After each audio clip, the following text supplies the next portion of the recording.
బాగుందండి. కానీ ఇలాంటి సినిమాలు ఇంకా చాలా చాలా చేయాలి. పుష్పాన్ని మించిన సినిమాలు అయితే ఏదైనా కానీ అంటే సినిమాకి అంచనా పెరుగుతూ ఉంటుంది, క్రేజ్ పెరుగుతుంది, అంచనా పెరుగుతుంటుంది. కాబట్టి ఇలాంటి సినిమా ఆయన హ్యాపీ బర్త్డే చేసుకోవాలి ఇవాళ అందరికీ చెప్తున్నాను. సార్, ఆ పోస్టర్ చూసిన తర్వాత చాలా మంది కట్టప్పతోని అదేవిధంగా వేరే వేరే సినిమాలో శక్తి సినిమాలో రాక అని చెప్పేసి విలన్ని సో ఇట్లా చాలా మందిని గుర్తు చేస్తున్నారు. మీకు ఏదైనా అట్లా అనిపించిందా పోలిక? ఎందుకు అనిపించింది అండి, ఏంటి ఇప్పుడు అక్కడ డైరెక్టర్కి తెలుసు ఆ కాన్సెప్ట్ని బట్టి ఆయన పెడతాడు ఆ పోస్టర్లో. మళ్ళీ అది అదే ఉందని ఎట్లా అంటారు?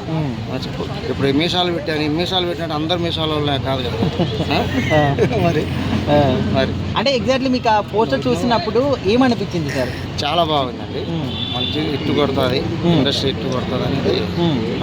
అంటే ఒక అడవి మనిషిలాగా చేస్తున్నాడని చెప్పేసి అంటున్నారు. హ్యాండ్స్ చూస్తేనేమో ఉంటుందండి, ఆ కథను బట్టి డైరెక్టర్ బాధ్యత చేసుకోవాలి, డైరెక్టర్ బాధ్యత డైరెక్టర్ చేస్తాడు. అది వాళ్ళు కామెడీ అనేది మామూలు అవన్నీ. పుష్ప 2ని ఈ సినిమా క్రాస్ చేస్తుంది అనుకోవచ్చా? కలెక్షన్ పరంగా అయినా పాపులారిటీ పరంగా అయినా చేస్తుంది. అదే అంచనాలు పెరుగుతుంది, ఆటోమేటిక్గా పెరిగిపోతుంది. అంచనా ఇప్పుడు ఫస్ట్ సినిమా తీసుకుని లాస్ట్ సినిమా చూడండి ఇప్పుడు ఎంతవరకు పెరిగిందో.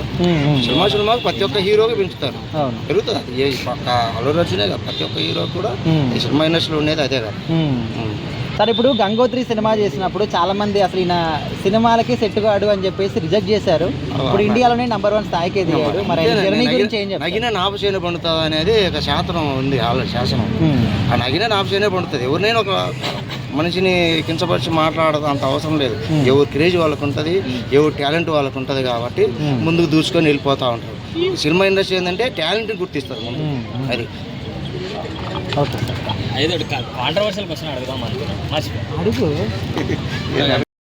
క్రేజ్ అనేది అంచెలంచెలుగా సినిమాకి పెరిగిపోతుంది.